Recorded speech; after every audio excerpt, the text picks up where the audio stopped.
Anti-colonial conflicts, anti-colonial struggles basically share the violent ones, basically share one sort of strategic paradigm. And the strategic paradigm is very, very simple. The colonialist shows up in your country for some benefit that they perceive. Give that benefit the value of X. How do you get rid of them? You create a cost that is higher than X. And now, again, that the colonialist perceives to be higher than X. We're talking about hacking the colonialist psychology. The higher the cost, if it's X plus 1, they'll eventually leave. If it's X plus 300, they'll leave very quickly. And so anti-colonial struggles, by their basic logic, tend to horrific cruelty, tend to terrorism. Not because colonized peoples are more cruel than anybody else, but because that is the basic founding logic of anti-colonial struggles, and it worked everywhere. It worked everywhere it was tried in the 20th century. And so the Palestinians look at, the Jews of Israel in 1964, and they say, well, they've been here a long time. The French were there a long time. There are many of them. There were many French. And they launched this conflict. Now, they'd already been talking about a colonialist, anti-colonialist conflict in the 30s, the Great Arab Revolt in 1929. Even in 1920, there was an organized Palestinian massacre of Jews. But it becomes systematized and ideologized in the 1960s under Yasser Arafat in the PLO.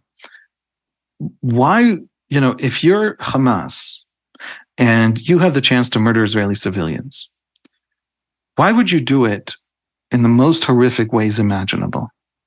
Why would you do it and film it? Why would you do it and broadcast it to the Israelis? Hamas went through several stages. First, it filmed it, live streamed it, gloried in it, delighted and danced and had, right, and Hamas supporters, by the way, overseas, gloried in it and were joyful. The protests in support of Hamas began long before the Israeli bombardment of Gaza began. It wasn't about Palestinian suffering. It was about Palestinian success. At the beginning, certainly at the beginning. And the reason is, again, that Hamas understands the basic conflict as raising the cost, and eventually the colonialist leaves. Why hasn't it worked?